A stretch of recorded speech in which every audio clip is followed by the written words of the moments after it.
Now is the time to lift our nation from the quicksands of racial injustice to the solid rock of brotherhood. Now is the time to make justice a reality for all of God's children. CORP United's mission is to impact the lives of children, families, and adults of every race and creed and become change makers for their generation. This year, approximately 35 high-achieving student volunteers began the difficult task of answering very important, timely, and relevant questions through the student-led projects. The first task was declaring a name and an image to signify the mission of the group. Students were divided in groups of 4 and they pitched their logo branding ideas. They followed professional branding principles, which included research, sketching, and development processes and technological tools.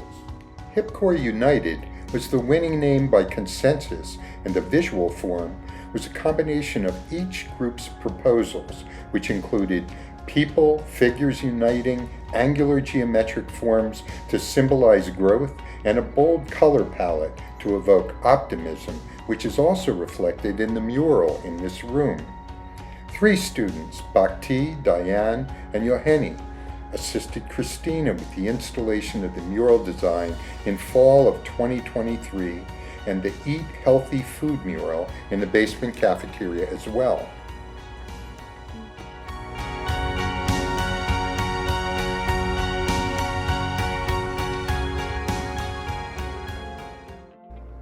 Another project was a segue of the group's branding initiative, Van Wraps. HIP was recently awarded a grant to purchase 2 vans, a cargo and a passenger van.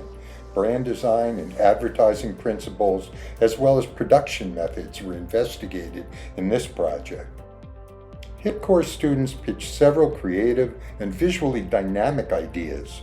The final designs will be an amalgamation of each student's options. Production is slated for summer-fall of this year. The students also created solutions with their iPads using Procreate and Freeform apps in templates.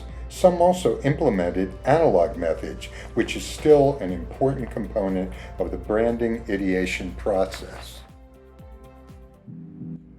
The Food Distribution Center project was to redesign a nearby pavilion to accommodate year-round usage. Currently, it provides perishable and non-perishable goods weekly to over 350 families. The goal is to double that number in the next 18 months. In order to accomplish this, the students research materials and project management processes and pitch their ideas. Because while the old pavilion size is great, and I love it, don't get me wrong, it is not enough space to fit an entire team of hardworking volunteers and many bags of helpful foods. 8 roll-up industrial doors on both sides, 3 on this side facing E4th Street. To make that bigger and take space in the parking lot, we could add folding walls, which is like just not seems there, and you could just fold the walls and like the floor, everything just goes up together and looks like one wall. And then again, you could just open it up again when you're going to give out the food. The project was I tried to work on the timing, and some of the main issues that I had is there's with the early distribution time, we have some people are not able to make it because of work, school, and other obligations. So our solution to that is to actually have 2 distributions, one at the same time that it has been for so long, but also one after the after-school program to help people who can't make the first one still be able to get food and still be able to eat to make sure everyone's able to. Also, with the new additions to the pavilion, we're going to make weather's not going to be an issue, so we can do this distribution every month, the same time, rain or shine. The effectiveness of the pavilion will also be raised, so foot and car traffic will be less than it already is, which makes for a better distribution and a good time. A big thank you to JV, Lanessa, Diego, Georgia, Evan, and Bhakti for their efforts. The results showcase impressive problem solving of all facets of the process, from roofing, walls to cooling and storage. The reconstruction will be a combination of each of the group ideas, and it's slated to begin late summer and early fall.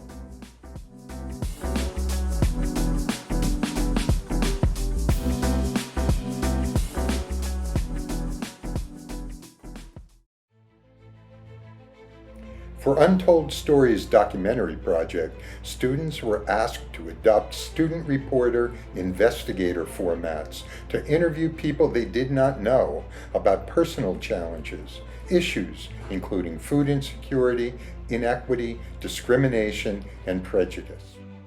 Students implemented storyboarding and interviewing processes, and they used iMovie to create these documentaries. A series of in-class exercises and discussions spearheaded the project. The results are poignant, emotional, and sometimes heartbreaking and alarming. Here are a few excerpts. In the year 2022, there was roughly a population of 29,993 citizens in Hazleton, Pennsylvania. According to recent data, about 25.7% of them struggle with poverty and food insecurity.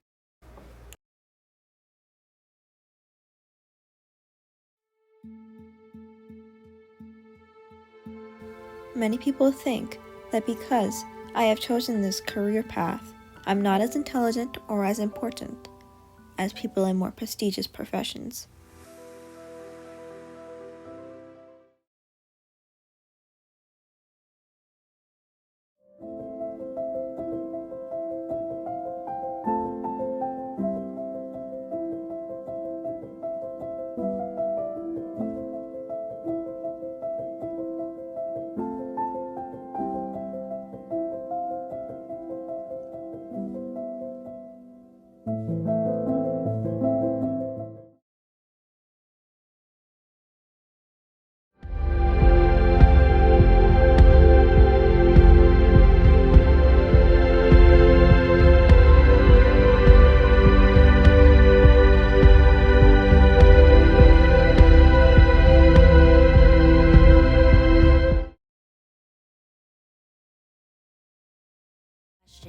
Do you feel that food and groceries are readily available? This answer is one that has stuck with me. Accessibility isn't the problem, affordability is. To end this emotional journey, we have one more video to share, and you will see it in its entirety.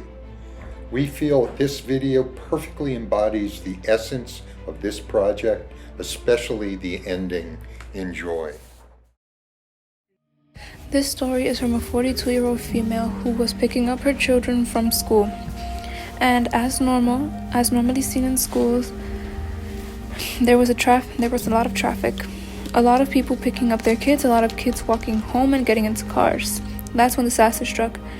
A man who seemed frustrated at the traffic jam, and people decided to roll down his windows and unleash his rage, not only on the mother trying to pick up her kids, but on an entire race of people, and said, not accounting for the multiple children that were coming out of the elementary school next to them. Although we have no exact quotation from the woman because of privacy reasons, she openly admitted that she felt shocked in that moment.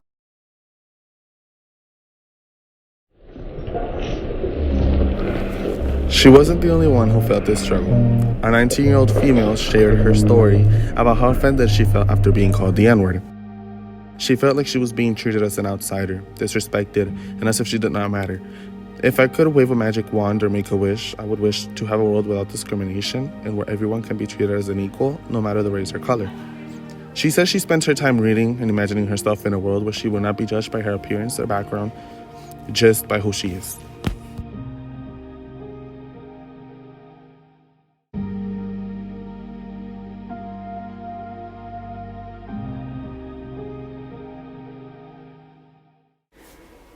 The problem doesn't only run through older generation and young adults, but around kids too, the future of this community. This final story is from a 15-year-old female living in the Hazleton community. She's lived here her whole life, And ever since she was little, she's been discriminated against for her height structure, her skin color, her ethnicity. She's been discriminated for just being herself or being there, ever since she was little, ever since she could remember. She felt pressured by the community. She felt isolated. She felt trapped. She tried to blend in. She tried to change herself to make it seem like she belonged in this perfect community. But she couldn't control it, and once she got older and became a teen, everything became worse. The bullying wouldn't stop. The ugly name calling, it wouldn't stop. It wouldn't go away. She would hold it in. But in her own words, I would cry every day in my room, holding that all in. There was nothing she could do. She cried. She felt trapped in a world that didn't make her feel safe, that didn't make her feel like she belonged because of her color, because of her hair, because of her height, because she was little chubby, because she was there, because she was herself. And then she grew up. Time passed and she overcame. She chose to surround herself with people who accepted her for who she was, no matter what. They didn't discriminate her because of her color or her fluffy afro. They accepted her weird quirks and accepted her for who she was. She learned how to love herself. And as she told me while doing this interview, she said, build a new road for yourself. Choose to love yourself, and you'll be the most confident person out there. Eventually, she moved schools, and she felt more happy. She felt more free, and she felt like she belonged. She ignored the comments and decided to live once again. She said, at the beginning of the interview, I was once a little girl who enjoyed life and didn't pay attention to most of my looks. And she has once again felt that relief of being that little girl, of enjoying life and not paying attention to the bad comments people make.